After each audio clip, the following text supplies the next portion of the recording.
Bienvenidos mis apreciados hermanos al comentario bíblico adventista sobre la lección número 1, una lección que sin duda nos traerá enseñanzas gratificantes para nuestra vida espiritual. Hemos comenzado entonces un nuevo trimestre en el cual aprenderemos del Señor Jesús con esta lección titulada La vida eterna, la muerte y la esperanza futura. La lección número 1 se titula también Rebelión en un universo perfecto. Vamos a analizar los textos claves de esta semana a la luz del comentario bíblico adventista. Padre Santo que estás en el cielo, gracias Señor te damos por tus bendiciones, por tus cuidados y por el privilegio que nos das de poder aprender cada día más de ti y de estudiar tu palabra. En Jesús, amén. Primera de Juan capítulo 4 versículo 8. En estos días peligrosos no debemos aceptar como verdad cualquier cosa que los hombres nos presenten. Cuando falsos maestros que dicen venir de Dios lleguen a nosotros declarando que tienen un mensaje de Dios, corresponde que averigüemos cuidadosamente cómo sabemos que es verdad. Jesús nos ha dicho que falsos profetas se levantarán y engañarán a muchos, pero no necesitamos ser engañados, pues la palabra de Dios nos da una prueba por la cual podemos saber lo que es verdad. El profeta dice, a la ley y al testimonio, si no dijeren conforme a esto es porque no les ha amanecido. Según esta declaración, es evidente que nos corresponde ser diligentes estudiantes de la Biblia para que podamos saber qué está de acuerdo con la ley y el testimonio. No hay otra forma en que podamos estar seguros. Jesús dice, guardaos de los falsos profetas que vienen a vosotros con vestidos de ovejas, pero por dentro son lobos rapaces, por sus frutos los conoceréis. En estos días de engaños, cada uno que esté establecido en la verdad tendrá que luchar por la fe que ha sido una vez dada a los santos. Todo matiz de error será puesto de manifiesto en la obra tenebrosa de Satanás, quien de ser posible engañaría a los mismos escogidos y a los apartaría de la verdad. Habrá falsos sueños y falsas visiones que contendrán algo de verdad, pero que descarriarán de la fe original. El Señor ha dado a los hombres una regla para detectar esos engaños, a la ley y al testimonio. Si no dijeren conforme a esto, es porque no les ha amanecido. Si menosprecian la ley de Dios, si no prestan atención a su voluntad, tal como está revelada en los testimonios de su Espíritu, son engañadores. Son dirigidos por impulsos e impresiones que creen que proceden del Espíritu Santo y consideran más dignos de fe que la palabra inspirada. Pretenden que cada pensamiento y sentimiento es una impresión del Espíritu, y cuando se les demuestra algo por medio de las Escrituras, declaran que tienen algo más digno de ser creído. Pero aunque piensen que son guiados por el Espíritu de Dios, en realidad están siendo guiados a una imaginación producida por Satanás. Hechos capítulo 20, versículo 30 al 31. Diría a nuestros queridos hermanos que han estado con tantos deseos de aceptar todo lo que ha venido en forma de visiones y sueños: tened cuidado de que no seáis entrampados. Leed las advertencias que han sido dadas por el Redentor del mundo y sus discípulos, para que ellos a su vez las impartan al mundo. La palabra de Dios es una sólida roca y podemos afirmar nuestros pies con seguridad sobre ella. Cada alma inevitablemente será probada. Cada fe y doctrina necesariamente tendrá que ser probada por la ley y el testimonio. Mirad que nadie os engañe. Las advertencias de Cristo sobre este asunto son necesarias en este tiempo, pues penetrarán entre nosotros errores y engaños y se multiplicarán a medida que nos aproximemos al fin. De vosotros mismos se levantarán hombres que hablen cosas perversas para arrastrar tras sí a los discípulos.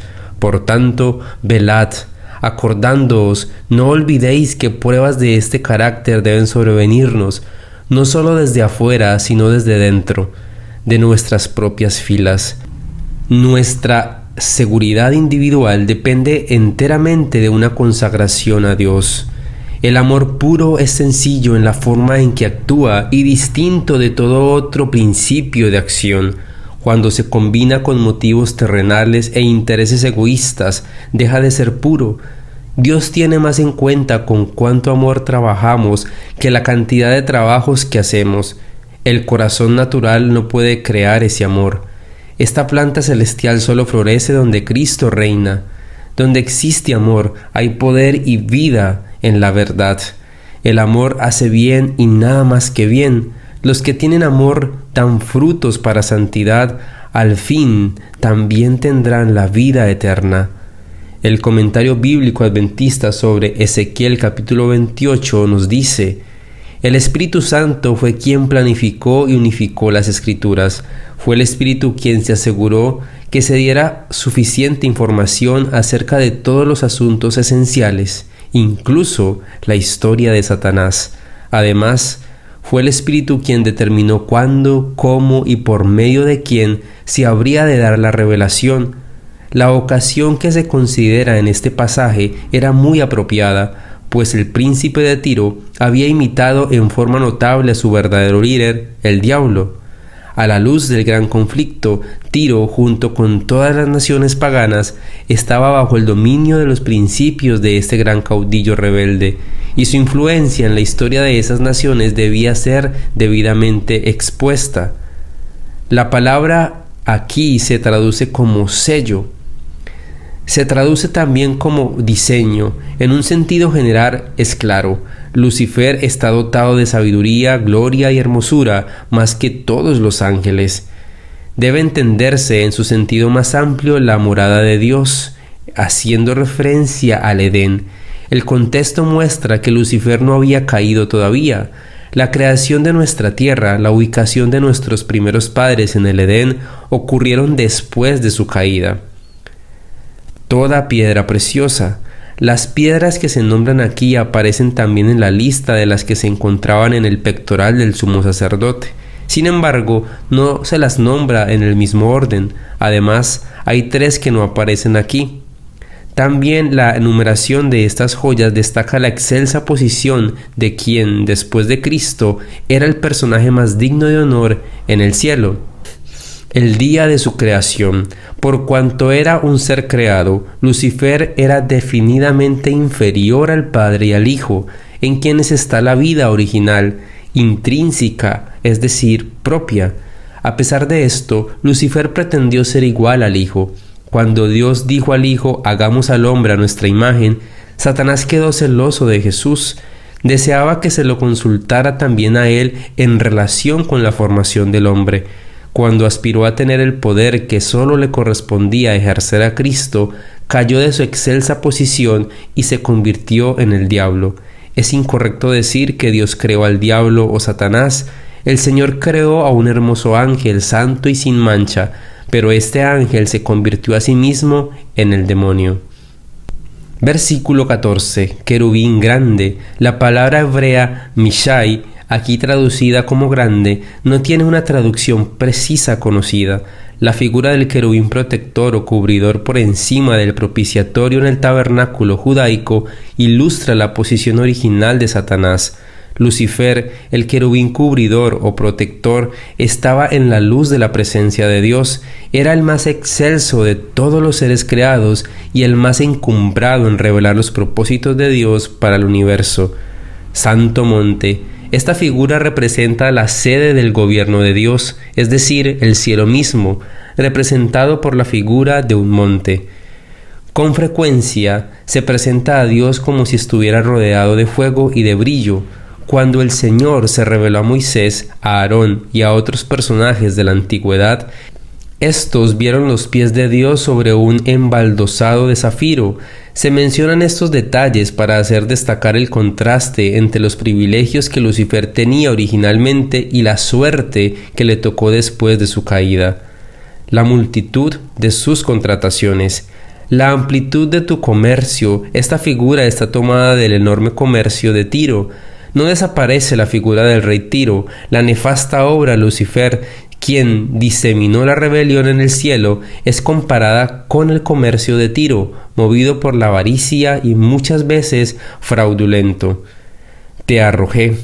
Con una ligera modificación de vocales, la palabra dice te destruiré. Se describe a Miguel como el caudillo de las fuerzas que expulsan el gran rebelde del cielo. En relación con la causa de la caída de Lucifer, también se le puede mencionar cómo se enalteció, haciendo referencia a su corazón y a su posición sobre el cielo, queriendo ser más que Cristo. Versículo 18. Profanaste tu santuario. Si bien la palabra santuario aparece en singular en el texto masorético, está en plural en muchos manuscritos, en los targúmenes y en las versiones siríacas. Sin lugar a dudas, se hace referencia aquí al santuario celestial, que fue profanado por la entrada del pecado. Se presenta la destrucción de Satanás con la figura de la destrucción de la ciudad de Tiro y de su rey por medio del fuego. En realidad, la aniquilación del instigador del mal será efectuada por los fuegos que en aquel día final quitarán todo vestigio de pecado y purificarán la tierra para que pueda ser el hogar de los redimidos. Versículo 19. Se maravillarán. Esta frase debe formar parte de la figura. Satanás vivirá mucho más tiempo que los otros pecadores en el lago de fuego. Los redimidos que estén dentro de la ciudad serán testigos del resultado del fuego renovador. Para siempre dejarás de ser. Esta declaración proporciona la seguridad de que el pecado, una vez erradicado, nunca más volverá a empañar el universo de Dios. Al permitir que madurara plenamente la rebelión, Dios ha asegurado el futuro. Los habitantes del vasto universo de Dios han desarrollado una inmunidad espiritual contra el mal que los asegura contra cualquier futura transgresión. Los resultados de haberse apartado de los principios del gobierno de Dios son plenamente conocidos. Todos están convencidos de la justicia, la bondad y la sabiduría del carácter de Dios. El pecado nunca alterará la perfecta armonía que existirá en el nuevo mundo que Dios haya creado de nuevo. Comentario bíblico adventista sobre Isaías capítulo 14, versículo 12. Lucero, hijo de la mañana. El que brilla, hijo de la mañana, el nombre Elel del verbo alal, que quiere decir dar luz o brillar, como también sus equivalentes en los otros idiomas semíticos, era comúnmente aplicado al planeta Venus, al astro matinal, a causa de su brillo sin igual. Venus es el más luminoso de todos los planetas y cuando alcanza su máximo esplendor es 7 veces más brillante que Sirio, la más refulgente de todas las estrellas fijas. En circunstancias propicias, Venus puede verse a simple vista a mediodía y de noche proyecta una sombra. El nombre Lucifer deriva del latín y así aparece en este pasaje en la Biblia. Significa portador de luz. Lucero de la mañana, literalmente portador de luz. En Apocalipsis 22:16 se lo llama estrella resplandeciente de la mañana, literalmente estrella matutina, lucero radiante. Cuando se aplican a Satanás estos nombres, indican la excelsa posición que una vez ocupó en el cielo junto a Cristo y también insinúan que todavía es rival de Cristo. Ninguna de estas denominaciones es nombre propio, aunque todas han llegado a tener un sentido común. Más bien, son términos atribuidos que denotan la excelsa posición desde la cual cayó Lucifer. Esta descripción se aplica a Satanás antes de su caída, cuando después de Cristo era el ser más poderoso del cielo y ejercía autoridad sobre la hueste angelical. Se ofrece una descripción más amplia en otros textos como Ezequiel 28, 12 y 19. Versículo 13. Junto a las estrellas. El deseo de exaltarse a sí mismo ocasionó la caída de Lucifer. Antes de su caída era el más hermoso, el más sabio de todos los ángeles celestiales. Se enorgullecía a sobremanera por el honor que Dios le había conferido, pero aún procuraba mayor gloria para sí. En el monte del testimonio, o monte de la asamblea, compárese con la expresión monte de Dios en el pasaje que se encuentra en Ezequiel 28:16. Lucifer, Aspiraba a colocar su trono en el monte de la congregación, pero el Señor lo arrojó del monte de Dios. El rey de Babilonia era pagano, y en la mitología pagana los dioses se congregaban en algún alto monte donde decidían los asuntos de la tierra. El rey de Babilonia intentaría usurpar el control de los dioses, es decir, tener la autoridad suprema sobre los asuntos terrenales. Como el rey de Babilonia simbólica, también Satanás aspiraba a imponer su voluntad en las decisiones celestiales, es decir, gobernar el universo de Dios. Los lados del norte. En el Salmo 48:2 se declara que el monte de Sión está en los lados del norte, es decir, al norte de la parte principal de la ciudad. Se suponía que allí era el lugar más importante de los antiguos dioses de Babilonia. Tenía su trono en el tercer cielo. Su constelación estaba situada entre las estrellas polares, alrededor de las cuales todas las demás parecían girar. También en la mitología pagana con frecuencia representaba a los dioses reunidos en concilio sobre una montaña, en un lugar lejano situado hacia el norte. Algunos piensan que Isaías empleó esta figura para describir las jactanciosas pretensiones de Lucifer. Semejante al Altísimo, Lucifer aspiraba a ser semejante a Dios en posición, poder y gloria, pero no en carácter. Deseaba para sí el homenaje que la hueste angelical solo rendía a Dios. Aunque no era más que un ser creado, pretendía recibir el honor que solo debe darse al Creador, en vez de procurar que Dios fuera supremo en el afecto de las huestes angélicas. Buscó para sí mismo el primer lugar en el afecto de los ángeles. Simbólicamente, el reino de los muertos, titulado como Seol en el versículo 15, Satanás sería derribado desde la excelsa posición a la cual aspiraba hasta la más baja profundidades, y allí sería olvidado. Versículo 7. Batalla en el cielo. Juan presenta ahora brevemente la historia del gran conflicto en el libro de Apocalipsis, capítulo 7. Este conflicto que hubo en el cielo entre Satanás y Cristo, desde su origen hasta el momento en que Cristo triunfó en la cruz, cuando Satanás fue arrojado definitivamente del cielo a la tierra, y el desarrollo de ese conflicto en la tierra hasta el tiempo del fin. Esta breve reseña queda como trasfondo de la extensa descripción del desarrollo del conflicto durante el tiempo del fin, por medio del cual esa lucha finalmente termina con éxito. En el capítulo 12, versículos de 9 al 11, Juan habla más particularmente de la fase del conflicto librado en el cielo en relación con la muerte de Cristo en la cruz, en cuanto a la evidencia del contexto que apoya esta conclusión. Aunque el revelador enfoca primordialmente su atención sobre el punto culminante del conflicto que tuvo lugar en la cruz, la frase «hubo una gran batalla en el cielo» también puede entenderse como que se refiere al tiempo anterior a la creación de la tierra, cuando la hostilidad del dragón comenzó porque Lucifer aspiraba a ser semejante a Dios. En ese tiempo, Satanás fue expulsado del cielo junto a los ángeles que simpatizaban con él. Los ángeles reales no entendieron plenamente entonces todas las consecuencias que estaban implicadas en medio de esto, pero cuando Satanás vilmente derramó la sangre de Cristo, quedó completa y eternamente desenmascarado delante del mundo celestial. Desde ese momento, sus actividades fueron aún más restringidas. No prevalecieron.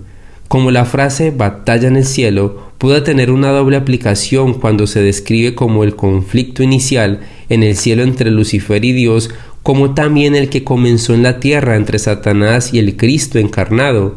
Las palabras «no prevalecieron» pueden aplicarse apropiadamente a ambas etapas del conflicto, pues Satanás no tuvo éxito en ninguna de las dos. Ya lugar. Estas palabras pueden entenderse como una referencia al lugar que una vez poseyeron o ocuparon, o se les había asignado. Lucifer fue una vez el querubín protector, y los ángeles que se unieron con él en la rebelión ejercían diversas funciones de responsabilidad. Lucifer y sus ángeles perdieron esas funciones cuando fueron arrojados del cielo. Versículo 9 del capítulo 12 de Apocalipsis: fue lanzado fuera. Satanás y sus ángeles fueron expulsados del cielo en las edades pasadas, antes de la creación de este mundo. Sin embargo, parece que hasta el momento el drama de la cruz podía llegar hasta los seres celestiales y en un grado limitado, posiblemente como príncipe de este mundo, pero no como habitante del cielo, podía entrar en los recintos celestiales. Esta puede ser, sin embargo, la expulsión definitiva que ocurrió en la cruz, como lo declaró nuestro Señor. Es evidente por el contexto que Juan está refiriéndose más específicamente a los sucesos relacionados con el triunfo de Cristo en la cruz. Pueden notarse entonces los siguientes puntos. Primero, la proclamación que hace una gran voz en el cielo es más o menos un paréntesis cuyo propósito es explicar el significado de la expulsión de Satanás, en primer lugar a los habitantes del cielo y luego a los de la tierra. Después de este paréntesis explicatorio, el versículo 13 continúa la narración de las actividades de Satanás a partir del lugar donde había quedado. Por consiguiente, y principalmente una declaración relativa al estado del plan de salvación en el momento en que Satanás fue arrojado en la tierra. Segundo punto, la primera declaración de la gran voz consiste en una serie de hechos relacionados con el triunfo de Cristo en la cruz sobre Satanás. Se aseguró el plan de la salvación, se dio poder para resistir los engaños de Satanás, se aseguró el reino de Cristo y fue confirmado su poder, literalmente autoridad, de ser el Salvador del hombre, el sumo sacerdote y nuestro Rey. Punto número 3. La razón que se da en Apocalipsis 12:10 para esta cuádruple victoria es muy específica, que ha sido lanzado fuera el acusador de nuestros hermanos, lo cual relaciona claramente lo que se ha hecho con la expulsión del versículo anterior, es decir, el versículo 9. Punto número 4 y último. En el tiempo de la expulsión, el acusador de nuestros hermanos ya los había estado acusando activamente delante de nuestro Dios día y noche. Es obvio que esta caída ocurrió después de que Satanás había estado acusando durante cierto tiempo a los hermanos. Por lo tanto, según parece, esta no puede ser la expulsión original de Satanás, la cual fue, por supuesto, antes de la creación de la tierra y de Adán y Eva. Y, punto número 5, en el versículo 11 declara específicamente que fue la sangre del Cordero, la muerte de Cristo en la cruz, la que había hecho posible la victoria sobre el acusador de nuestros hermanos. Qué importante es que tengamos en cuenta y que tengamos presente entonces la maravillosa oportunidad de salvación que se nos fue dada, que se nos ofreció mediante la victoria de Cristo en la cruz. La rebelión de Satanás en el cielo, la batalla en el cielo entre Cristo y Satanás por la verdad y por el amor, fue la causante de ese engaño, de ese primer engaño en el corazón de Satanás que produjo su rebelión. Después la caída de Adán y Eva y se desencadenó en la muerte de Cristo al venir a esta tierra para darnos y restaurarnos y esa posibilidad de salvación. Es ahora nuestro trabajo, es ahora nuestra decisión. ¿Qué debemos hacer? ¿Qué deseamos hacer? ¿Qué somos motivados a hacer para poder comprender y entender la importancia que ahora se nos da en cuanto a la decisión de aceptar a Cristo como nuestro único Salvador? Una rebelión en un universo perfecto, pero todo va llegando a su fin. Vamos acercándonos un poco más a la vida eterna y es hoy donde podemos dar un paso de fe para que podamos estar cada día más cerca de Cristo, aprendiendo de su palabra y podamos aceptar el don precioso de la salvación por medio de la muerte de Cristo en la cruz. Padre Santo que estás en el cielo, gracias te damos, Señor, por tus bendiciones, por tus cuidados. Te pedimos de manera especial por cada una de las personas que puede escuchar esta palabra, para que pueda ser renovado y transformado, para que podamos comprender el propósito del plan de salvación y para que también podamos hacernos fuerte, coger la armadura de Cristo y poder resistir la tentación y vencer. Porque se nos ha preparado un galardón allí en el cielo y el Señor abriendo sus manos nos esperará y nos recibirá. En Jesús, amén. Mi querido hermano y hermana, Gracias por haberte quedado hasta el final de este video. Esperamos que puedas suscribirte a nuestro canal, darle like y compartir con muchas personas para que puedan conocer que aún hay esperanza futura en el plan de salvación.